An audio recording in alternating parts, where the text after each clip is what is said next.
Micah Parsons is in the division. So are the Lions. So are the Vikings. We're looking at all of it. No problem. Caleb, Ben, we got this. The CHGO Bears Podcast starts right now.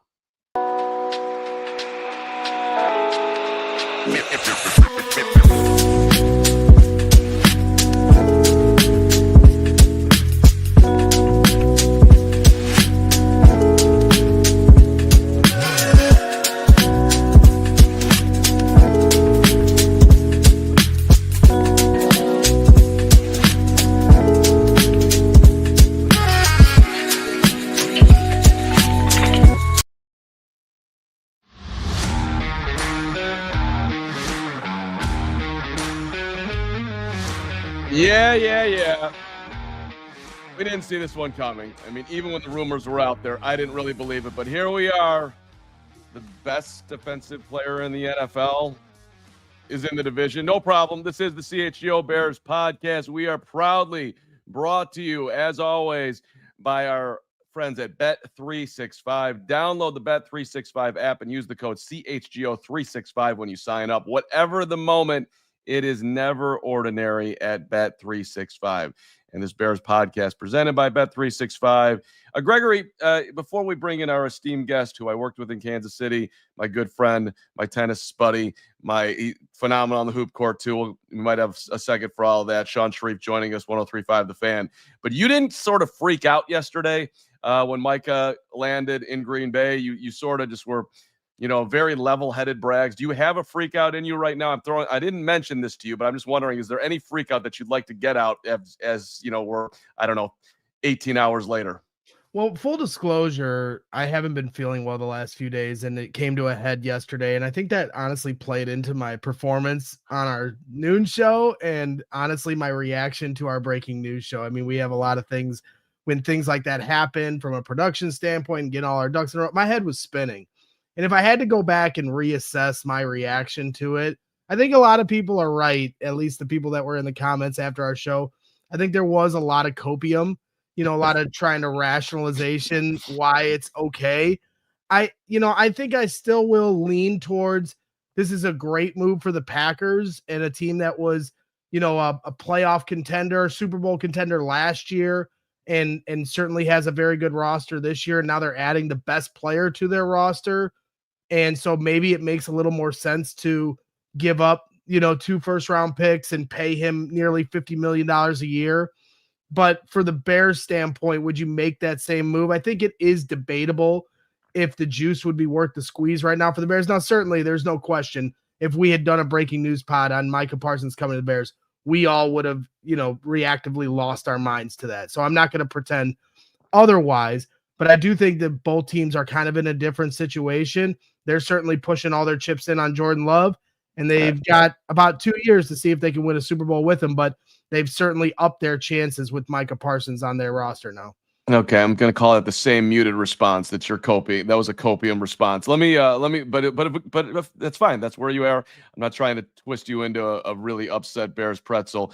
I do want to see what the reaction from Dallas is. More importantly, I just want to talk to Sean Sharif, who joins us now from 103.5 The Fan, doing mornings with his guy RJ. He's been in there for 15 years now? Something like that. Is that right? 15, yep. Look at that. I mean, the fact that I just could pull your resume up on top of that's impressive. That you should have some level of respect for that. Because it scarred you so much when I left Kansas City. It's probably like tattooed or carved into your forearm. That's how you remember. That's true. We were there 09 to 11, so actually I could have done the math pretty easily on that. But I didn't even go there. I was just off the top of my head. And you went gray working with Braggs, and look at me. I'm still good to go. Yeah. No, this is true. This guy has been the death of me. And I did this to both Adam and Mark. It took me 2 years, and they're both fully gray. You'd love this, Sean, that we got hired on the same day. So you had the two new guys in there, and I was looking at him like, because I thought it was my big day. Like they hired Carman, big time media guy coming over from fan side of the whole thing. And then I got this bricklayer over here who's sitting there. I'm like, who the hell is this guy that I've seen on Twitter? albeit it really bugged me that I was, that we were all in the same boat. But hey, we're best friends today, aren't we, Gregory? That's right. And I looked at Carm and I was like, I'm gonna run this idiot over. Thank you. So here, let's just introduce the audience here. Sean, you talk to Jerry Jones weekly during the season, do you not? That's like your regular Monday hit. So every Tuesday. Okay. So he always does this, but then, as we just lost Sharif, but I'm gonna guess that he can still hear me. Yeah, we got a phone down situation. Phone down. This is fantastic podcasting. It's one of the best moments in time, and I'm assuming that he's gonna come back here and might be hearing us. But now I got to stop because now Jerry Jones is just pulling the plug on all podcasts right now. He's infiltrating the internet and taking all these shows down. That's probably what is going on as we we'll reassess with Sean. But like going back to I don't mean to cut you off, but just like going back to my reasoning here, and we can leave it to the side on whether or not it would have been a good or bad move for the Bears. Certainly would have been an exciting move, but it's a great move for the Green Bay Packers. There's no question about it, and Bears fans don't have to try to rationalize why it isn't. Yes, they lose 2 first-round picks, but for this year, they're not worried about those 2 first-round picks. There's a football season to be played this year, and they get Micah Parsons essentially, for Kenny Clark. And Kenny Clark, by all accounts, didn't have a great year last year, and he's 30 years old. He's a good play. He's a very good player, and certainly could have a bounce back as the 3 technique with Matt Eberflus. But they get Micah Parsons for Kenny Clark just for this season. They're going for it, and they certainly, the NFC's wide open. They're certainly going to have a shot to make some noise. And you saw the Eagles last year. The Jalen Hurts, as much as you want to say, yes, Jordan Love there is no guarantee on Jordan Love's if he's going to be great. Is he going to reach Brett Favre or Aaron Rodgers? I highly doubt it. But the Eagles proved last year you don't need that. They were 29th in the league in passing, and they won the Super Bowl.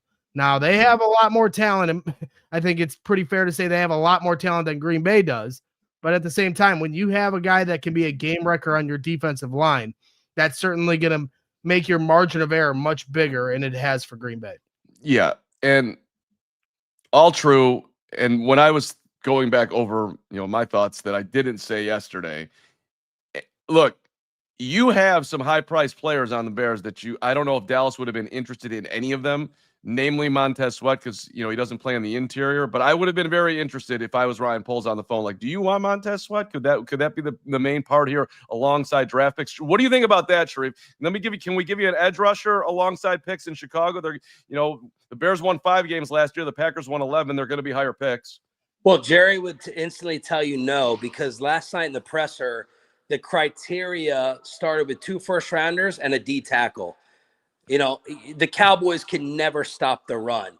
Mozzie Smith is a total bum. He's hanging on for dear life here as a first-rounder only because they have no one else who can replace him. So we were looking at Rashawn Gary off Green Bay, but they made it known last night, if you don't have a win-now D tackle, you are off. Interesting. Okay. So we're in a connection issue. It's not a drop phone issue. Great booking by Carm. All right. Let's take that off the table then. Now, Braggs, is there anyone you would have traded in the interior? They want what's interesting about the trade thought is Dallas or Green Bay. Like, if you're looking at it from I've seen some people suggest the Bears would have had to give up more. Couldn't you make the argument that they would have had to give up less? Because theoretically, Green Bay's first-round picks the next 2 years are going to be in the 20s. Right. And you're talking about a team last year in Green Bay that they won 10 games last year, and the Bears won 5. So you're looking at a team in Chicago, and we'll see what they can do this year. But in theory, their draft pick would have been better for the next 2 first-round picks than Green Bay's, right? If you're trading Micah to each team. So, I don't know if it would have taken more or less. To me, their first-round picks, in theory, would have been more valuable, even if you are a Bears fan that thinks they're going to have a big year. They have to prove that still, whereas Green Bay was in the playoffs last year. Right, and I see Keebs here saying Andrew Billings and 2 first pick. It would have been Gervon Dexter. That's what they would have asked for. And I'm high on Big Dex, but Big Dex still has to prove that he's going to actually really become Big Dex. So you'd be giving up on an ascending player who hasn't completely or even remotely actually popped off. I mean, he's gotten better. Hopefully this year will be the pop off, and then you're giving up the 2 first rounders. I still stick with my original premise on it. Look, you're not close enough. A lot of people, myself included, talk about you one player away. It's not really technically one player away. Okay, that's way too just in a vacuum finite on it. But like that, that you're awful close, man. I'm not sure if this is the one guy. I mean, if you put it in a baseball term, it's not like we need a closer. We got Aroldis Chapman. The Cubs won the World Series. It's not the same. But with the Bears, we need somebody who can get to the quarterback, and they just don't have it. I think we got Sean back one more time here. Hi, Sean. How are you? Do you 2 questions. One, what are the Packers getting in Micah Parsons? Like literally everybody on the planet is saying best player and the best defensive player out there. And then I saw one guy, I believe his name is Skip Bayless, saying like not consistent, doesn't do it every down, overrated. So where do you come out on that part? Well, first off, I think everyone would have Myles Garrett over Micah, and then maybe even TJ, just for the record of ratings. Micah Parsons is an athletic freak who's going to hunt down the quarterback, get you double-digit sacks every single year. He's not going to play the run, so I expect teams to run at him. He was never known for that here. Not the greatest in terms of coverage. And then the Cowboys internally had concerns from the highest up about Micah in big game moments. Now, part of that, I think, is wearing down at the end of the year. Micah Parsons isn't Myles Garrett frame-wise. He's a leaner, kind of smaller guy. You look at him and you're like, how does he take on 300-pound offensive tackles? How is this guy throwing around offensive linemen? He's just a freak of nature with the strength. So the book on Micah on the field, obviously we know about the pass rush, doesn't play the run well, fades towards the end of the season. I think 1 sack in 4 playoff games. A big storyline here, though, Mark, is in the locker room as a leader. Him and Tank Lawrence hated each other at the very end. Jerry last night was asked, is this going to affect the locker room? Because CeeDee Lamb's not happy. Him and Trayvon Diggs are besties. Overshown tweeted. Oh, this is good stuff. That was good stuff right there. So got me? Got me?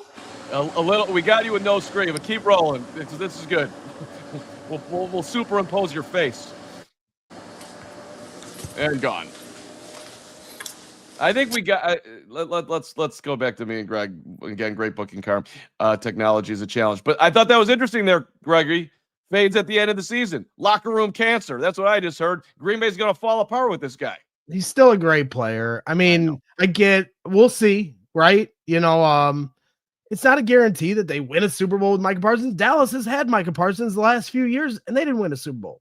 They a lot of games. And you could, right, they won a lot of games, but you could argue Dallas has a better quarterback in Dak Prescott. So they've certainly upgraded their roster. There's no question. I mean, Micah Parsons is a star, so but I also sometimes when I hear this stuff, it's just a lot like Luka, right? When Luka got traded from Dallas to LA, and all of a sudden all this stuff comes out about this, that, and the other. Well, he's still a star, and stars win you Super Bowls.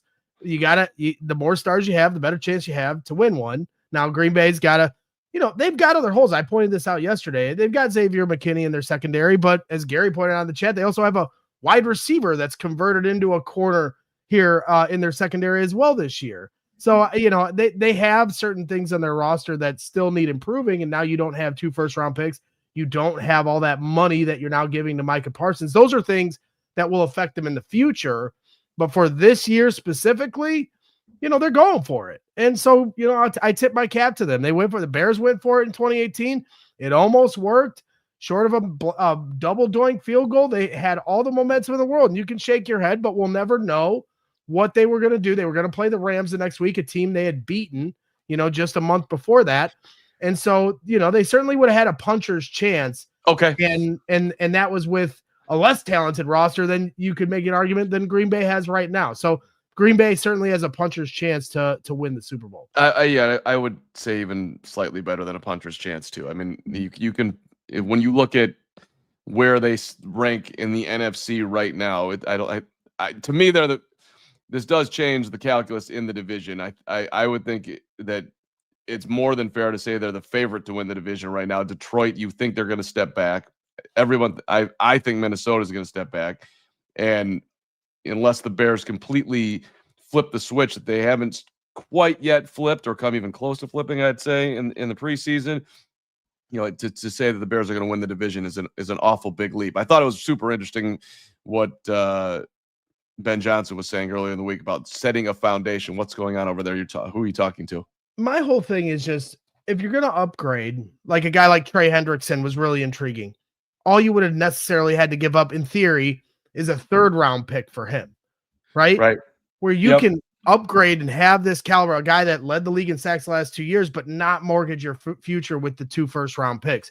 That would have been a more palatable avenue, in my opinion, for the Bears to go, where this is year 1 of the Ben Johnson era, and they certainly, it would have been a huge thing, but then you're hamstrung here for years 2 and 3 of the Ben Johnson era in terms of how you're going to build your roster. So I don't necessarily have a problem that the Bears didn't dip their toes in the Micah Parsons pool, but I can be realistic enough to say it's a good move for the Packers.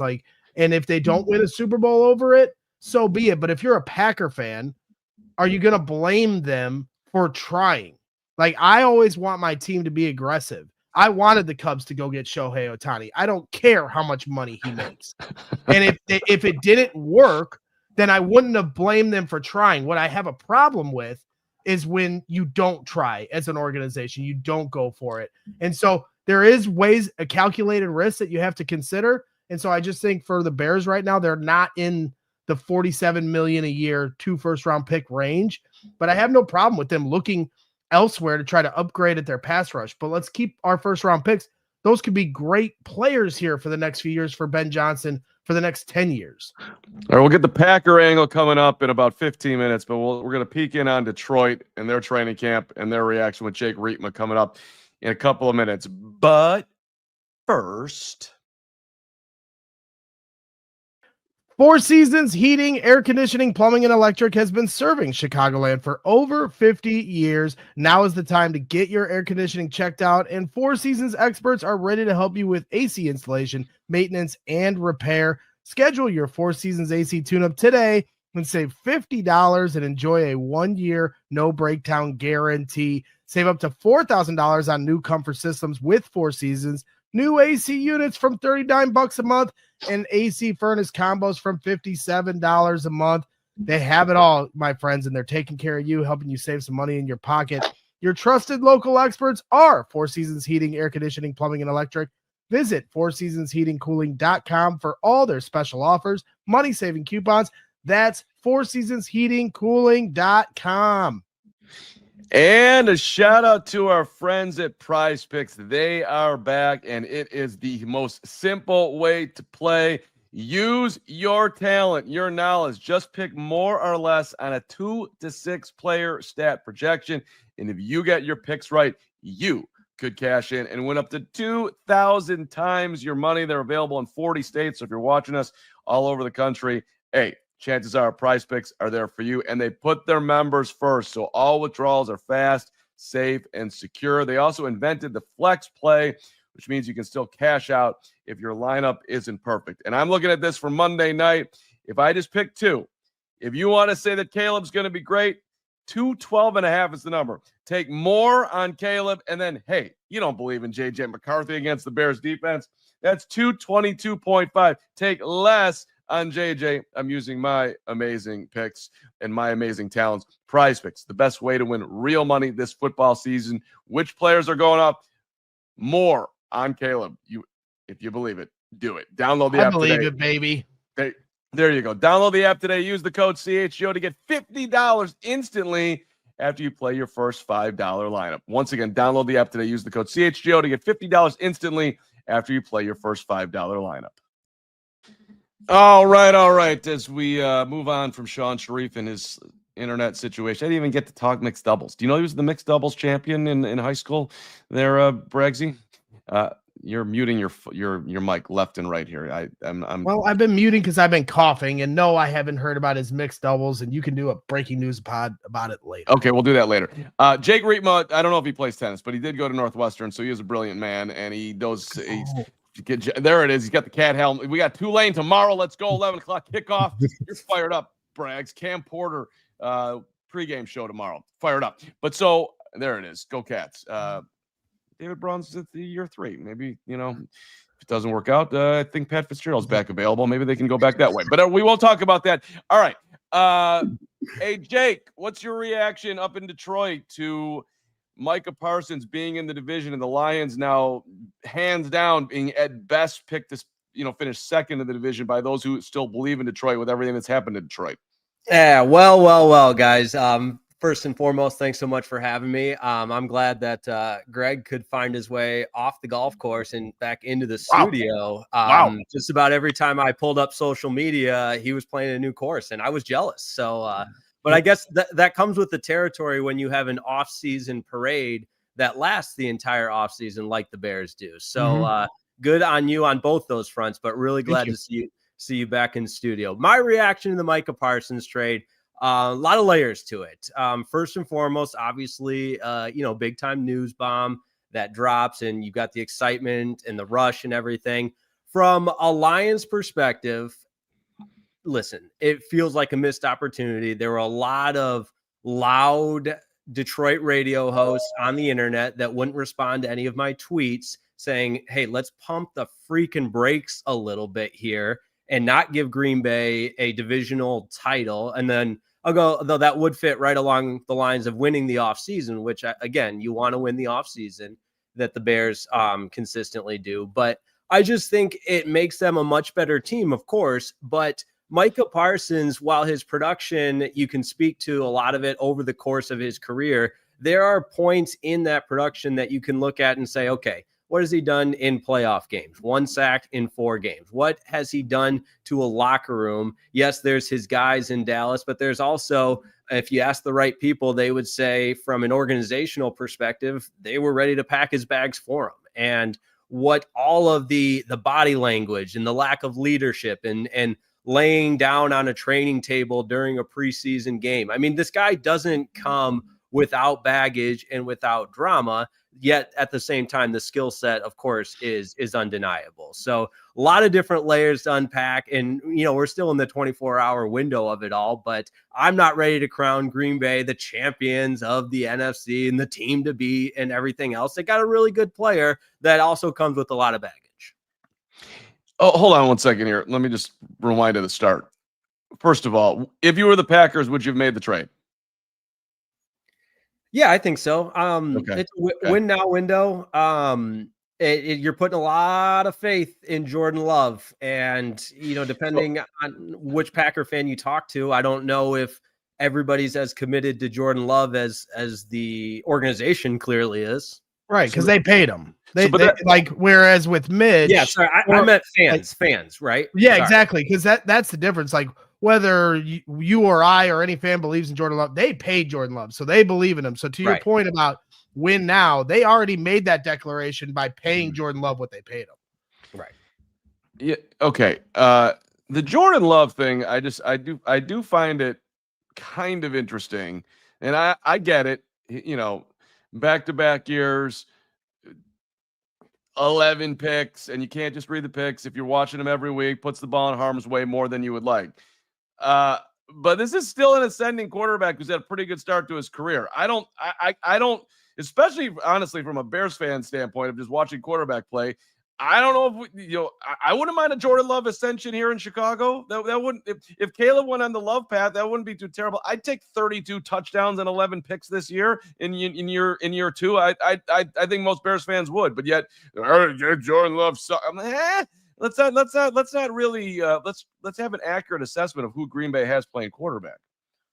Very fair, but I mean, we could make those same arguments if you want me to bring my Detroit perspective into it. A lot of people would sign up for what Jared Goff just did last year, but those same people would tell you, oh, the Lions window is closed because they lost at home to the Commanders and their window is closed. But I'm along those same lines. I would sign up today for everything the Lions did the last year and then go win some playoff games. So I guess my biggest point with the it feels like the overwhelming narrative and just the people I've talked to is the Packers just became the team to beat. And I'm just not ready to crown them that title without seeing a little bit of data. Let's see some games. Let's see a sample size. And I definitely understand where you're coming from. The Packers, the Bears, and the Vikings all have a lot to prove with what they're doing with their new, quarterbacks or roster or coaches, however you want to shape it. So the Packers and the Lions play each other here in week 1.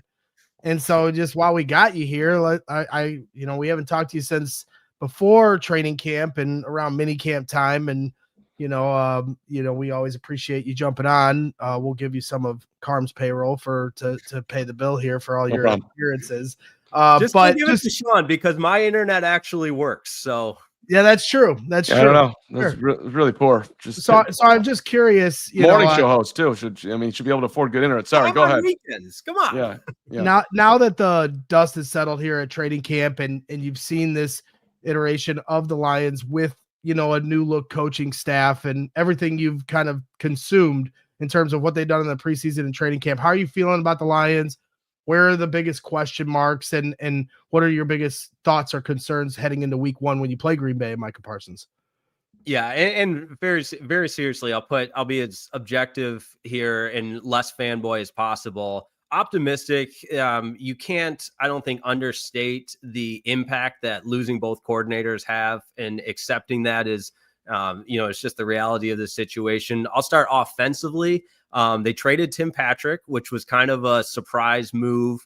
As the preseason progressed, though, you started to connect the dots with the emergence of Isaac Tesla, who's a 3rd-round pick. And his story is really interesting. This is a guy that was playing Division II football at Hillsdale College, and in today's transfer portal had all kinds of success at a lower level, jumped over to Arkansas and was playing SEC football, and they just didn't utilize him. And I think that's why he fell to the 3rd round. And fast forward to now in the preseason, he's tearing it up. And obviously it's preseason football, so pump the brakes. And I'm telling myself that as much as anybody else. But you started to see the evolution of the wide receiver room where all of a sudden, okay, Isaac Tesla immediately makes more of an impact than Tim Patrick. You ship him to Jacksonville, store up some draft capital for the future. But other than that, there's just really not any wholesale changes offensively. It's the same core. And I know the last time I was on, if we remember, was after a little retirement announcement that is an unfortunate part of the Lions offensive line situation. But you got Tate Ratledge, who's going to jump in as a rookie.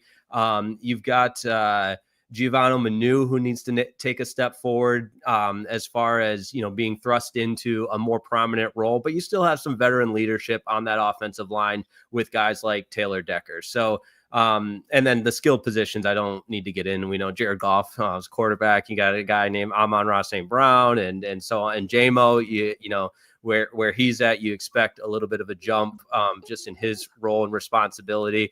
And defensively, the name of the game is going to be staying healthy. And the excitement of a healthy Aiden Hutchinson is where it all starts. And that is, if we want to tie in the current events with the Micah Parsons trade, you feel like the Lions might be an impact player away from having one of the most wanted defenses. And to let a guy like Micah Parsons slip through the cracks is what a lot of people in Detroit are upset about, because, I mean, as Brad Holmes was on the Rams staff when F them picks became a thing, a lot of people were thinking along those lines with this Lions team: F them picks, go get Micah Parsons, pair him with Aiden Hutchinson, and you've got the front runner for the Super Bowl. But if ifs were fifths, we'd all be drunk and we wouldn't be talking about that. So go ahead. No, I was just going to say when you look at it from Detroit's perspective, it's a lot more annoying than from the Bears' perspective, because Detroit is, in theory, a Micah Parsons away, and you are coming off a 15-win season, all these things. But Jake, I am hearing rumors, strong rumors, that Jared Goff just doesn't know, where to do anything now that Ben Johnson is gone, and Amon-Ra is pissed off about Antoine Randall. Oh, he doesn't have that guy around. So I'm hearing there's just dissension all over that locker room. Can you confirm? Yeah, no, I can neither confirm nor deny, and it wouldn't be a CHGO Bears podcast without you guys giving me a hard time. So I appreciate that. However, for what it's worth, in all seriousness, and Johnny Morton's been pretty vocal about not trying to reinvent the wheel. And there was an interview with Jared Goff where they asked him, what's the big difference?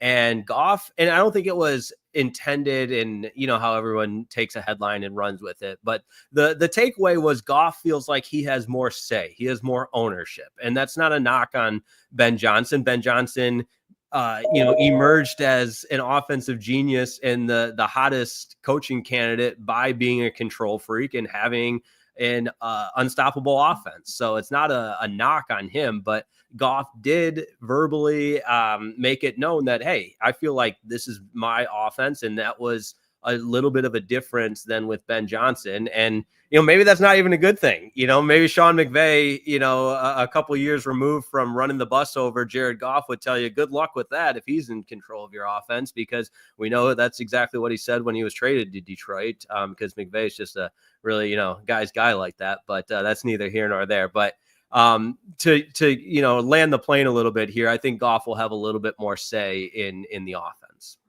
Right. Reversing back to the defensive side of the ball here, while we got you here for a minute or two. Aiden Hutchinson, have you seen enough here this summer to say for sure that he'll be able to get back to the player that he was before the injury? I hear he's not the same player, Jake. That's what I'm hearing.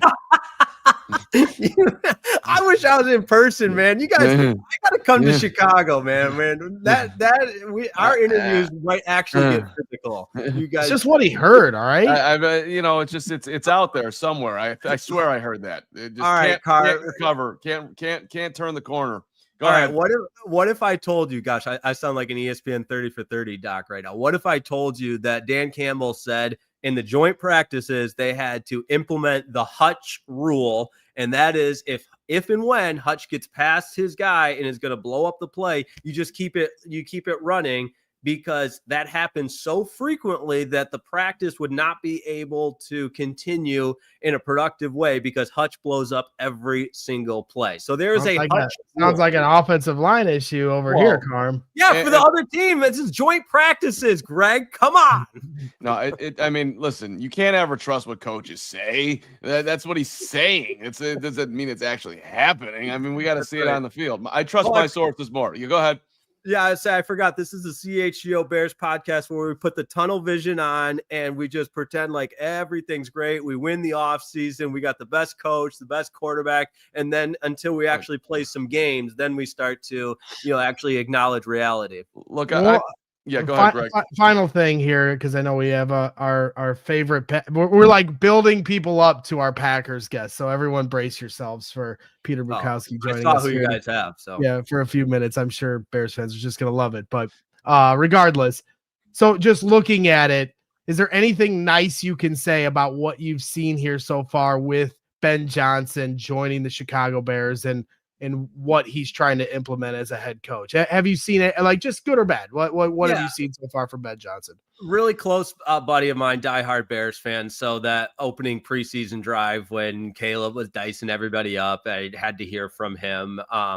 And I expect it because, again, it's very Bears-like. But listen, we have our fun and we go back and forth. But like Carm said, you'd sign up for where you're at right now in terms of a rising quarterback, an offensive genius. And now, it's what we're all waiting for is what's it going to look like on the field. So as much fun as we like to have, of course, like I'm going to acknowledge that the Bears have things moving in the right direction. And it's a big year. The NFC North is going to be freaking a riot. Like, what else can you say? Yeah, I mean, there's just no doubt the Bears are in the playoffs. So is Detroit. So is Green Bay. Minnesota's going to win 2 games. JJ can't play. That'll be it. Hey, Jake, we'll talk to you soon. Appreciate it. All right, guys. Go Cats. Yeah, let's go. Tulane tomorrow, 11 o'clock kick. Everybody knows it. Peter Bukowski is here. I need 2 minutes to gather myself, so we'll do that in 2 minutes. But first, Hey, you don't want to overpay for property taxes, and way too many people in Cook County, you're doing that. Don't be one of those people. Appeal windows, they vary by township. They close up rapidly. They're difficult to win. You don't want to do any of that. Let Ownwell, let them come in. Let their experts ensure you're prepared for when it counts. You sign up in under 3 minutes. Their team of local experts and cutting-edge technology can start saving you money. No upfront costs. That's incredibly sweet. Look, 86% of Ownwell's customers receive a reduction. And on average, that's $1,102 a year. I could use $1,102. I know you could too. Save money on Cook County property taxes with Ownwell. You can sign up in less than 3 minutes. Start your appeal today at ownwell.com/cook. That's OWNWELL.com/cook. That's right. And make sure you hit up our friends over at Ray CDJR. New vehicles are in store at Ray Chrysler, Dodge, Jeep, and Ram. And this is your chance to score a great deal at the Labor Day sales event. Head to Ray CDJR on Route 12 today to choose from their huge inventory of new Chrysler, Dodge, Jeep, and Ram vehicles. Right now, get up to $15,000 off MSRP or get 0% financing for 72 months on the new 2025 Jeep Wagoneer. Plus, shop over 125 vehicles priced under $20,000. They have a great selection at your disposal. The team at Ray CDJR is here to help you during each step of your car shopping journey, just like Mark Carman once upon a time. Shout out to Ray for helping Carm out. Now he knows how to drive. That is a relief. So don't miss out on the Labor Day sales event for huge savings on the Jeep Wagoneer. They've been serving the community since 1963. For more information, visit Ray CDJR today on Route 12 in Fox Lake or online at raycdjr.com. All right. He is the co-founder of The Leap. He is the most locked in on Locked On Packers of all Packer hosts. He is our friend, Peter Bukowski, who we get to see at various NFL events, and we get to see him today because, the Packers are just the talk of the NFL, Peter. Everybody's, I don't even know if we have to play the season. I think it's over, right? We can just do the parade. I'll help schedule the parade now. We're all good. Yeah, this is it. So when the trade went down, outside of just knowing that you were just going to be going on every show and and this was great for business. What was your football reaction to it? Is this the greatest moment in Green Bay history? And were you surprised? Because the Packers don't normally do stuff like this, but they don't. I think that's the part that stood out to me was, oh my God, I can't believe they did it. And I had said a couple weeks before that if they were going to trade for someone, this was like, there's this impasse with Micah Parsons and the Cowboys, Trey Hendrickson, because the Bengals are just an incompetent franchise as well. Like there's that going on. And I'm like, if one of those two made sense for Green Bay, given the way that they operate, because remember, they were in on the Khalil Mack trade when the Bears made that trade in 2018. And they've taken some big swings. Brian Gutekunst has not operated like Ted Thompson since he's been the general manager. But I still, 2 first-round picks, a beloved teammate and veteran in Kenny Clark, even if he's not the kind of player he used to be, that was genuinely surprising. Like I had not intended to hear anything yesterday. I didn't intend to hear anything today. Frankly, I was like, just, okay, this is probably, working behind the scenes. I figured we'd get some more rumblings before it was just like, bang, all of a sudden, Micah Parsons is a Packer. Yeah, I actually thought about breaking it, but since I already broke the Tyson Bagent news, I figured I'd let the big guys handle this one. So that's kind of how it went down. I actually heard from a breast augmentation specialist in Dallas who told me the deal was done because of the chatter among players' wives. What he said, and I tagged him. I set it out. He was 24 hours before this was done. He said, this is done. And it turned out it was done. When he said it was done, it was done. That's amazing. Yeah. Between Ricky the dog and the boob doctor, this is how we get our information now. We get our information from Gary Ross in our chat. Well, who's trolling you, Peter? Saying, well, who's going to play corner? Huh? Who's going to play corner? Well, it doesn't matter if the quarterback's on his ass. So that's a good place to start, right? So last year, the Packers had a top 10 passing defense with essentially this same room of corners. It was Keyshawn Nixon, it was Carrington Valentine, it was Javon Bullard, and they added Nate Hobbs. Jair Alexander played half the games, did not play any games against Chicago, did not play any games against Minnesota, did not play any games against Detroit. He hasn't played an NFC North game in like a year and a half. So that's just a weird oddity there. But part of it was because Jeff Hafley, as the defensive coordinator, made some adjustments. They played more 2 high. They played more cover 2. And they were really able to scheme up pressure in the second half of the season, more simulated pressure looks, playing a lot more like Brian Flores. I asked Evan Williams, the Packers safety, about this. I was like, did you guys just watch the first Vikings tape with Jeff Hafley going, why don't we just do all of this stuff? And he was like, I'm not going to say we did that, but I'm not going to say we didn't do that. And that was sort of like what happened there. And now you add Micah Parsons and you can just 4-man rush more often. It's just, Jeff Hafley has to just, I can't imagine he slept the last 2 nights thinking about all the different ways that he can deploy him. Cause we saw him do it with Edgerrin Cooper, with Quay Walker. They were using all these exotic looks, guys, Rashawn Gary standing up in the A gap. Well, now that's Micah Parsons doing that. And now you can double mug the A gap with Edgerrin Cooper and Micah Parsons. Like that is scary. If you're a young quarterback, if you're, let's say, a NFC contender that's breaking in a new center and a rookie guard, like that just has to be a terrifying thing if you're any center in the National Football League. Caleb's got it. No problem. We got this. Go, Go ahead, Greg. Sorry. Are you so like your reaction to Jerry Jones in this whole thing? Because it just feels like, I mean, I just watched America's Team. Yeah. And he's talking about his ego got in the way with Jimmy Johnson. The whole thing ends with them losing to the Packers in the playoffs and how that was like the hardest loss. He said the worst Jimmy loss. Johnson crying about how hard that loss was for the organization. And now they trade the Dallas Cowboys, their best player, to Green Bay. And it doesn't really feel like if they were to trade with the Bears, like we were talking about this earlier, like now you've given a playoff team the best player in the NFC, arguably one of the best players in the NFL. Yeah. Well, theoretically, where this pick would be, it just doesn't feel like Jerry Jones got enough from this. Well, so you're absolutely right. And I mentioned the Khalil Mack trade. Go back to those negotiations. The reason the Raiders picked the Bears was they thought that was going to be the worst of the picks from the teams that they were potentially negotiating with for Khalil Mack. They were like, we'll get the best first round pick from the Bears. Same reason, by the way, the Bears got Chase Claypool and not the Packers. So thank God the Packers didn't make that trade. Because Chase Claypool, by the way, I don't know if you guys know this, he is currently on the same number of NFL rosters as you and I. And so like this part of it, is really fascinating to me. This is, it is. There's a lot of fascinating angles. We also, Peter, we deserve some credit here because I promise you, we are the only Bears podcast to bring you in, let you have your moment. Like nobody else, we got some people in the chat crying about how could you let, you know what? We're standing 10 toes down. We're digging our feet in the dirt. We're letting Peter have his moment. Well, look, if it were the Bears, look, I appreciate it, of course.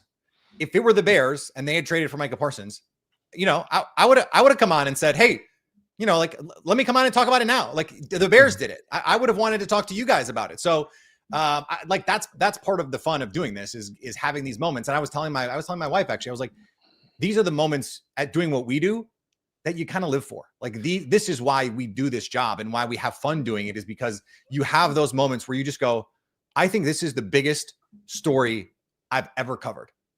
Yeah. Like just think about that for a second. And so I was on cloud nine all night, not just because the Packers did this thing, but because I was like, I got to be a really small part of this, the biggest story in sports. And it's you guys asked me at the beginning, Carman, you asked me about like the magnitude of this. I think it's the biggest trade in Packers history.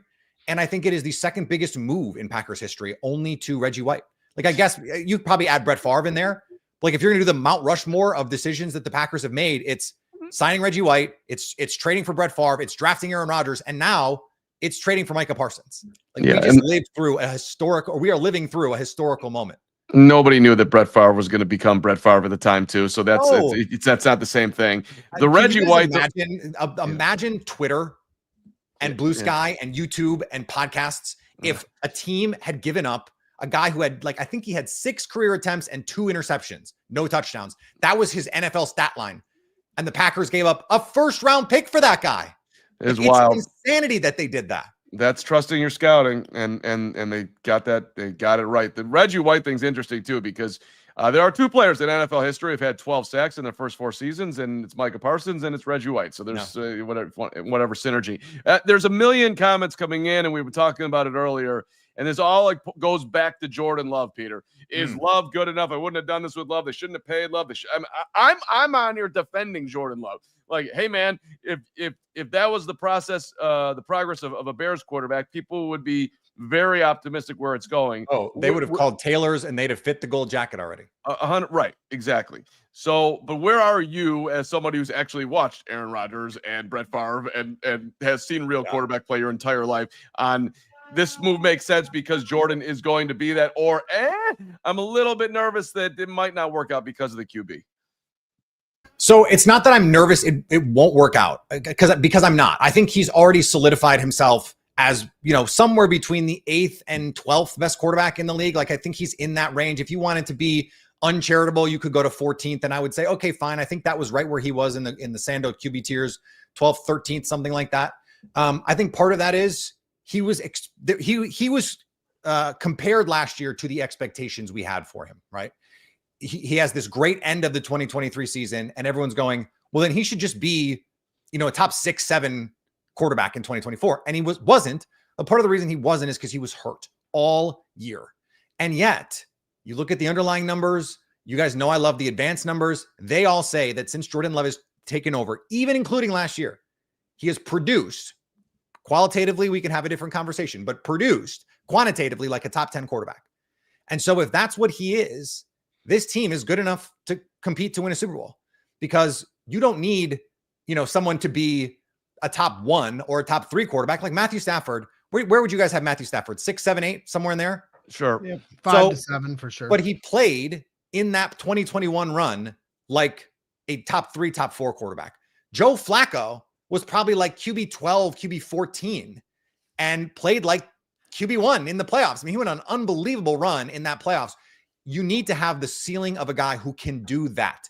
Can you play well enough for a month to carry your team to a Super Bowl, unless you have the Rex Grossman Bears defense, or you have the Trent Dilfer Ravens defense? Like, those are the exceptions. Or you just you have a horseshoe wedged so firmly up your ass like the Nick Foles Eagles. Like, that's the only other way to do it.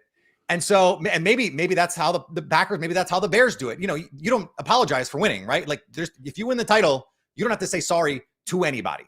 Right. But I think the combination, the question, right, is $50 plus million for Jordan Love. Like, is that problematic? And to that, I would say on a 4-year extension, he doesn't count that number for 2 more seasons after this one. So he's not really prohibitively expensive for another 2 years after 2025, at which point, if he's good, or even if he's fine, they'll just extend him. So if he's the level of quarterback he's been, they'll just extend him. They'll push the money out, and he'll never count $50 million on the cap. The same is true of Micah Parsons. I've already heard people say, oh, well, $47 million, you can't pay Micah Parsons all that money. He's not a quarterback. Okay, show me what his cap hit is. Show me how he actually impacts your balance sheet, because the way the Packers operate is they generally don't give out guaranteed money beyond year 1. They probably did in this case. They probably guaranteed money in year 2, or there's rolling bonuses or whatever. But I don't think Russ Ball is one of the best cap managers in the NFL. I don't think this is prohibitive for them. And so if Jordan Love just keeps doing what he's doing, if he's just been or is what he's been, he's good enough, because now with Micah Parsons, you have the guy who every week, every game, you have a player who can say, I can be the best player on the field today. And they could not say that 24 hours ago. Right. And yeah, the Bears don't have a player like that. Let's just be honest about it. But let's, not yet. Greg, you got something? Because let me do one more thing here, and then Greg, take the rest away here. I saw a lot of people, including our good friend Cordy Cronin, who's just theorizing this whole situation, that this trade doesn't happen if Brian Gutekunst, your general manager, if Matt LaFleur didn't have like some level of some job in, some job pressure. That's how this thing came together, or why the Packers went like unpacker like. Do you buy into that? I don't buy it. But I understand to some degree, like, there is a group of Packer fans who do not want to give Brian Gutekunst credit for anything. Now, Courtney Cronin does not fall in that mix. I have a ton of respect for Courtney Cronin. I think she's awesome at what she does. But they were like, Ed Policy, the new Packers president. You guys probably don't even know who Ed Policy freaking is. And you certainly could not pick him out of a lineup. I don't think 95% of Packer fans could pick him out of a lineup. But they're like, this is Ed Policy, the new president. He came in and he put his foot in someone's butt and he said, you guys better do something or else. It's like, that's absurd because we've seen them make big moves. They paid Xavier McKinney at the top of the safety market a year ago. They paid Josh Jacobs as a legit high-end running back a year ago. And we've seen them 2022. They tried to trade up for Christian Watson into the first round to draft a receiver for the first time ever. They drafted a receiver for the first time ever with Mark Murphy as the president. Like Ed Policy has been the president for 5 minutes. Why would we think that there's pressure coming from the top? There has never in the history of the Packers been a president who has gone to his front office and say, I need you to do this. And when Brian Gutekunst and Matt LaFleur got extended the last time, it was in 2022. They didn't even announce it, guys. It was something that someone had to leak eventually. And it would happen after the Packers had 3 straight humiliating playoff exits, including the absolute debacle in the 2021 playoffs against the 49ers, where they lose as the 1 seed at home in the divisional round where they can't score more than 10 points against the 49ers. And the special teams absolutely pees down their leg. Like if there's any time to say, no, you guys have to go into your final year of your contract and prove it, that was the year. And they got extensions off that. So I'm just telling you, I think the team feels urgency. Brian Gutekunst said at the combine, we have to start winning championships. He said after the season, we have to look at this and say the urgency has to be increased. We reset the roster around Jordan Love. Aaron Rodgers is out. And don't miss that part, guys. They had one of the oldest rosters in the NFL. They reset it almost entirely. Kenny Clark was the last Ted Thompson player on this football team. Well, they were the young. He's only been the GM since 2018. The last Ted Thompson player on this team, and they have totally recycled it. Matt LaFleur has revitalized this team, and I think they saw now is the time for us. I think it was more about that than pressure on job security. Because here's the thing, guys: what happens if Jordan Love misses 6 games this year and they win 8 games? It could still all go bad. The thing about going all in is you can lose the hand. Like you go all in and you're done. You don't have any chips left. So I don't think this is a move you make out of desperation. I think in some ways it's the opposite. They felt so good about this team. They thought we can't not make this move. And look, it's Micah Parsons. 30 other teams in the NFL would have done the trade that the Packers would, right? Wouldn't 30 other teams have done the deal that the Packers did yesterday? Yeah, I mean, I think you can certainly rationalize why 30 other teams should. The Bears, two first-round picks, and what? TJ Edwards. I think I'm just trying to think of like more like a like-for-like player. Terrell Edmonds. Yeah, sure. Some money. So like, 2 first-round picks and Edmonds. You'd do that deal for Micah Parsons? Walk. Well, yeah. I mean, I think, like I said earlier on the show, if we had made that deal, you 100% could bet your ass that we would have had a breaking news podcast where I would have effectively lost my mind. Yeah. But looking at it from trying to look in the Bears rationalization, that we're going to go to in this moment, because this is obviously a big moment for the Packers, but the Bears did trade for Khalil Mack. It's obviously not an exact comparison, but year 1 of Ben Johnson, giving up 2 future first-round picks and then paying that much for 1 player, I can see the other side of the argument of why it's not the Bears' time to make that move right now. Whereas if you were to trade for Trey Hendrickson for a 3rd-round pick and not mortgage your draft equity future, that to me probably would have been more palatable. But I'm not going to sit here and pretend like Micah Parsons on the Bears wouldn't have catapulted their opportunity to be a top Super Bowl contender this year. So it'll be interesting to see how it all plays out. But regardless, I just think, it's a great move for the Packers. So, we'll see what happens here. I think the Bears and Packers. Is there another move? Is there another side? What is the contrarian take here? The contrarian take is that ultimately the contrarian take is that you're not going to win a Super Bowl with Jordan Love. And if you're not going to win a Super Bowl with Jordan Love, then this move ultimately in 4 years will have not been worth it. You've just seen quarterbacks way worse than Jordan Love win Super Bowls. So I don't think that's a very compelling. That's not. Well, and as I said earlier, if I'm a Packer fan, as I said earlier, if I'm a Packer fan and you guys don't end up winning the Super Bowl with this trade, I'm not going to blame the Packers organization for pushing their chips all in. Right, this is what every fan wants their team to do. Go try and win and not worry about the future. That's what every Packer fan has been yelling for years. Like, this is what you want teams to do. And will they be mad if this doesn't go well? Sure. But like, this is how every fan wants their team to operate. Go try and win. If you think you can win, go do something big. Just don't do something stupid. And I don't see the downside for the Packers. Like, okay, maybe let's just say Jordan Love's not good enough. Okay, then you have one of the 3 best defensive players in the league. And you have a team full of young players. They're still the youngest team in the league, guys. Well, right. The person's just 26. So that's the part of it for me that's most frustrating for the Bears, because if things had gone perfectly the last 3 years and Poles had reset the roster in a better way, then the Bears would have been in a better position to justify it. They're not in that position. They won 5 games last year. I get it that, yeah, sure, on paper, like, would you do the deal? The one Tremaine Edmonds, you overpaid him, period. So I like that that's of course you would do that deal. But regardless, I'm trying to actually think, what's the contrarian take? The contrarian take is the roster is not as good as anyone thinks it is. That the young pieces aren't very good, and that you can add all the Micah Parsons that you want. You're paying them $47 million. It's a lot of dough. I mean, that is some serious high end money. People were speculating that he'd be going for around 40. He got 47, so you just committed a ton. But see, outside of the contrarian take, they get around the money all the time in the NFL. They figure out how to do it. So I don't, it's a lot of dough, but if it doesn't work out, they'll maybe they'll have 1 year where they got to eat it, but that'll be it.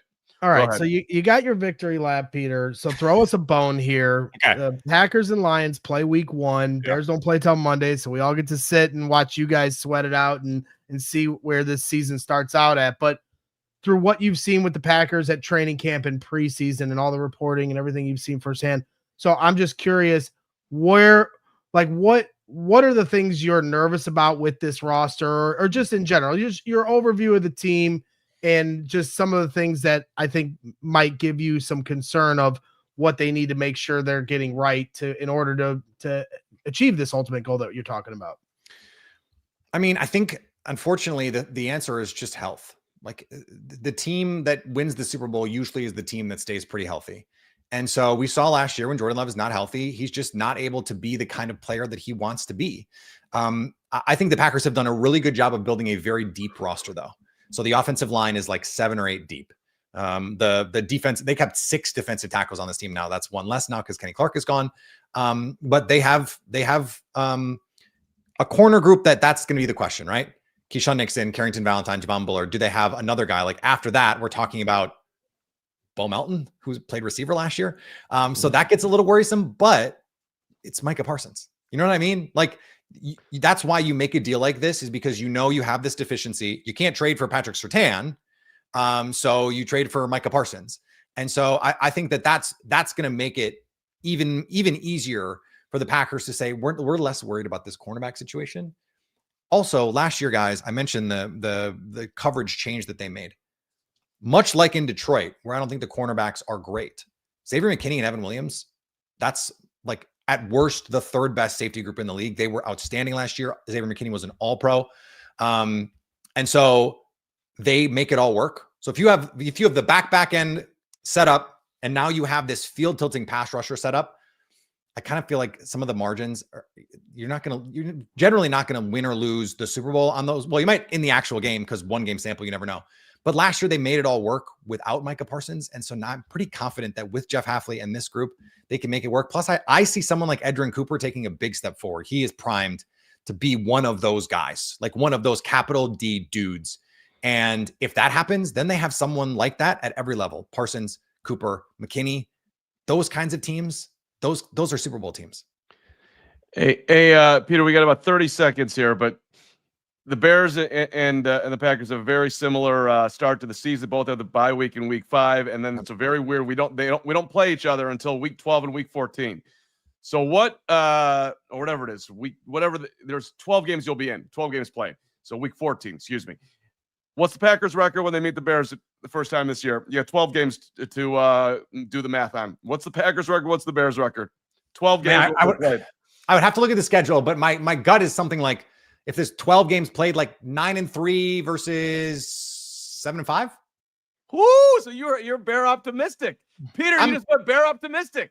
I would say, and people are going to clip this. I would say I am Bear curious. Oh, Bear curious.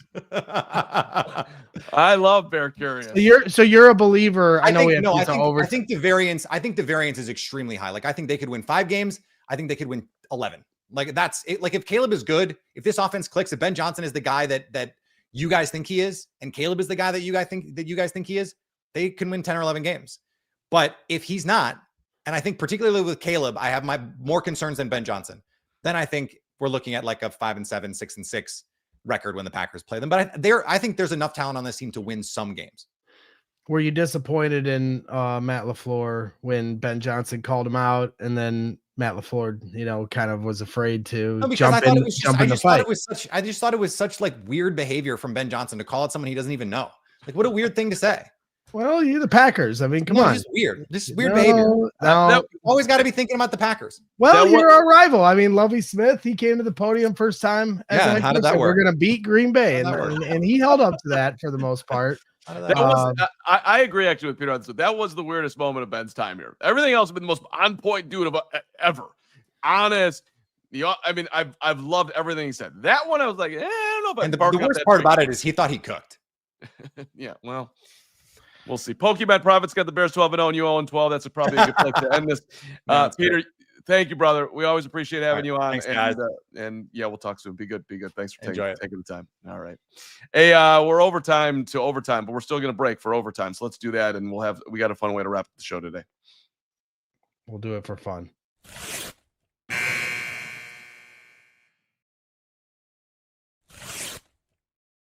One minute late on the overtime, Steven. We had to. He was saying nice things about the Bears. So yes, he's right. We're gonna clip that. That was everybody in the chat's like, why are you bringing this guy in here? Because we got him, ladies and gentlemen. Yeah, just don't do that. We have to talk to the enemy. Peter's a good sport. He's got great energy. I enjoy that conversation. I understand that people just be confident who the Bears are. You don't have to worry about his opinion. You got your own opinion. Everyone's good here. Right, Greg? Yeah. Don't worry about it, Free Bird. We're good. We got Chim Richards in the chat every single day. Everyone's fine. Chim's got good taste in podcast hosts. Appreciate that. There you go, the Giggities. It's a good day. I enjoy it. I enjoy Bukowski. Come on. What's going on in your head? I'm nothing. I'm looking forward to an extended weekend here. I'm looking forward to the next time we speak that we are going to be in game week mode. I'm excited for college football this weekend. I'm excited for this sickness that has come over me to go away. So these are all the things I'm thinking about. The fact that I made it through this episode it's kind of a miracle. And I deserve more credit for that too. You did a great job. Absolutely fantastic. I really enjoyed today's show. A couple of things before we end today's show. One, look, yeah, we didn't give up a first-round draft pick, so you want to be looking ahead to next year's draft. And our guy, the man, the myth, the legend, the hero, Fran Duffy's got his 2026 mock draft out. So if you want to get ahead of that, it is available. It should be digested. Fran's the best. So, yeah, if you are a draft geek and want to get out in front of things, Gary Ross, dial it in, buddy. It's there for you. Wow, did Greg just die? Or is that a cough or a sneeze? That's a cough. Oh, wow, he's hurting. He's hurting. My guy's in a carb zone to hurt. Can't even control it. I'm sorry, buddy. Let's get you rested and healed up here. And the next time my wife Jenny wouldn't even go get me cough drops earlier. She's home today. Her boss gave her the day off. And I'm like, will you go get me cough drops? And she wouldn't do it. And this is what I have to deal with in this house. I'm not hearing any Jenny slander. I've watched her tie your shoes. She does so much for you. It's insane. So I don't know why she didn't do that, but you definitely did something horrible for her to actually turn you down. Hey, but I know Greg's going to be healthy a week from Monday, September the 8th. Come on out. Let's tailgate. And we have an amazing tailgate offer for you. That's right. Look at this. We got the base tier for the diehard is a $59 intro offer, down from $79, which includes the free t-shirt. Look at that sweet shirt. Chicagoland Football Club, that's awesome. And then you go tailgate tier, you get two free tailgate tickets, $140 value, plus the free tee. It used to be a $120, now it's $90. That is a giveaway right there. So get yourself in on the tailgate tier. Nobody does it better than us at the tailgate. All the food, all the drink. And we have a great time out there. Love to see you. Greg Braggs gets there for a noon kickoff at 3 a.m, setting it up. And he literally during it is like taking out the trash and putting the ice back in there, working his fat behind off. It's fantastic. You do a great job. And I do help, damn it. You do not help. Oh, get out of here. All right. You might help a little bit. I help a little. That's all. All right. Now, I did want to, on the way out here, I had something else. Oh, yeah. You know what tonight is, Gregory? Friday. Well, it is Friday. It's also high school football is kicking off tonight. Hoag's Carmel team is playing, and I was checking the schedule because I was like, maybe I would go to a high school football game tonight. Mm-hmm. And I saw that Sycamore and DeKalb are playing each other. And it took me back. Greg, I know you know my entire career, but you may have forgotten that my first on-air job was at, thank you very much, 13th. That's not nice, Stephen, as if you're watching on YouTube, they just put a picture of me sleeping to my own story right now. But so I used to work at 1360 WLBK DeKalb. That was my first on-air radio gig. And the first game I ever called was at Husky Stadium. And it's a Friday night. And they had a company that back in those days, radio stations, even ones in DeKalb, you had a company car. So I'm driving in this Ford station wagon, like Chevy Chase, a vacation mobile. I'm pulling up and it's a big night. I'm calling my first ever football game on the radio, Sycamore and DeKalb up top, Northern Illinois Stadium, the whole thing. And, I have a mediocre to awful broadcast, but I thought I was great. And so afterwards I get in the car and I'm so excited and I got my head down and I'm looking on the pre-programmed the station mobile, like looking for that song to hit. And I got my head down, I'm looking at it and wham, right into the back of a truck. Oh no. Yeah. Right after greatest mediocre performance in play-by-play debut history on the radio. And I crashed the company car.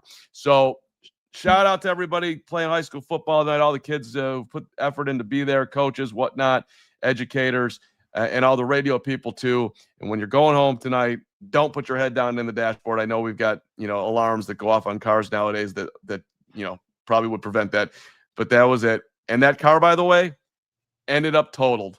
So I believe. Well, I mean, I crashed. Jackie can confirm you're a terrible driver. So Jackie might confirm that for you. Is Adam Hogue lurking around here? Because Adam Hogue is lurking. Why? I don't know. It feels very un-Hogue-like.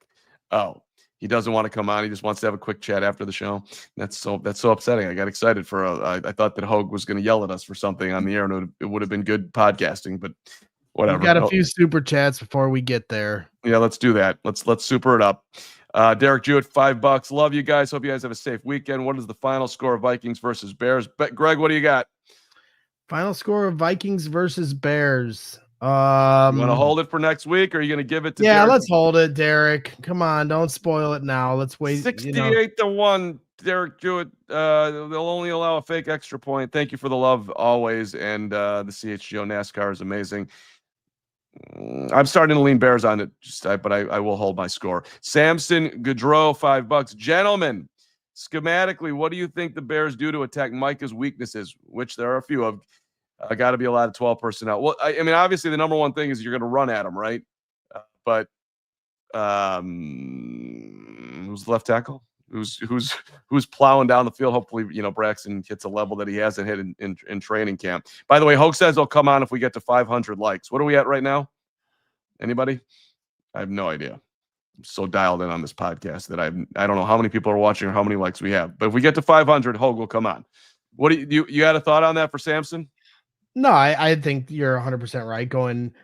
So if they lose Kenny Clark, and the one thing you can do at Micah is run at him. Yeah, you're going to have to run the ball, quite a bit. Micah Parsons is one of the most dominant pass rushers in the league. There's no getting around that fact. But there are, most teams have a very good pass rusher. Not everybody's got a Micah Parsons, but there are ways to try to scheme around a guy like that. So I think running the football is going to be of the utmost importance. And then obviously, as Peter pointed out, their secondary is still a concern. You have a little bit more leeway now with Micah, getting to the quarterback a little quicker, but at the same time, the quick game, the run game, those are going to be the things. And Detroit, who's a well-oiled machine right now, Green Bay's, got Micah Parsons coming into the house, here, and they got a week to prep. It'll be interesting to see Detroit implement those things that are the foundation of what they do in terms of the quick game and run game. So maybe Detroit will humble Green Bay's victory parade here in a week. I'd also be pro just whisper in his ear as he lines up. You live in Green Bay. You live in Green Bay. You're stuck in Wisconsin. How's Cracker Barrel? Taco Bell's your best option. Those type of things would be good. Lassie Agdal. Hey, Carm, we are Danish, not Deutsch. I knew I got that wrong when I said it. At least I thought I did, so I apologize. By the way, do you think that Keenum, that was from yesterday's show for people who are, I think it was yesterday. It had to have been yesterday because I was off all week. By the way, do you think Keenum mentored Goff when he was drafted was a factor when the Bears signed him? That's a good little tidbit right there. But I'm not entirely certain because it's possible, but it seems like Keenum is here because when he and Ben sat down, it was supposed to be a 15-minute conversation. It turned into 4 hours. So they just instantly hit it off. And also Ben didn't know what he had in Tyson, which he damn well knows now. Appreciate you, Lassie. Anybody else? And Steven said they overlapped in 2016. So that you could very well be right about that. Motor Music Michael, just about to head down to Denver for Cubs and Rockies. Use Game Time for our tickets. Way to go, Motor Music Michael. Let's go Cubs. Cade Horton and PC are going to have a stellar game. Yeah. Cubbies they better. They better. Yesterday was a tough day. The Cubs got swept by the Giants. Kyle Schwarber hit 8 home runs, and the Packers got Micah Parsons. Today was not a fun day if you're a Chicago sports fan. The Schwarber thing, stupidest, one of the top 5 dumbest Cubs moves that ever. You non-tendered Kyle Schwarber to sign Jock Peterson over $2 million. That's embarrassing. It irritated me so much that I went back and found an argument I had with a guy in 2021 or 2022.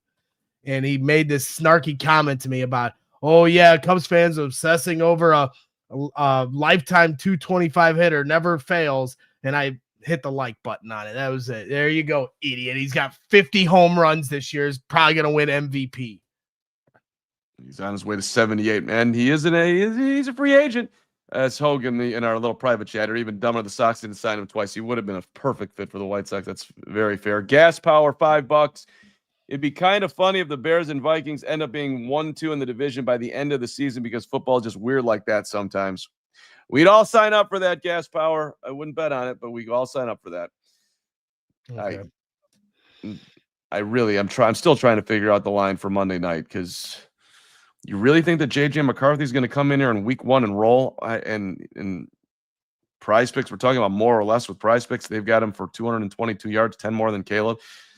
Some interesting belief here in J.J. McCarthy. Is that it? I think that's it. It's got to be it. I'm assuming that's it. That's it. I made it this far. Congratulations. All right. We didn't get to 500 likes apparently, so no Hogue. We will take the rest of the weekend off. So no Saturday, no Sunday, no Monday show, correct? We're not working Labor Day. Back on Tuesday, 4-game week leading into the 2025 season. Greg, your final thoughts on the offseason that was? I'm glad it's over, but it's been a good offseason. The Ben Johnson era starts here in a little over a week, but next week we've got a lot of great Bears content coming for you guys, and Ben Johnson and Caleb Williams will speak to the media, and there's just a lot of really good stuff coming your way. So excited to bring that all to you next week and for the entire season. All right. Thanks to Steven for producing. Thanks to Hogue for being in the chat and wanting to have a meeting with us, which I can't wait to find out what's going on right after the show. Good luck to Carmel tonight. Good luck to the Cats tomorrow. Sure your Boilers are playing, although you don't root for them because you root for Notre Dame plays Miami Sunday night. Hey, thanks for watching. We appreciate it. Have a great weekend. We will see you on Tuesday. We all silly like the mayor.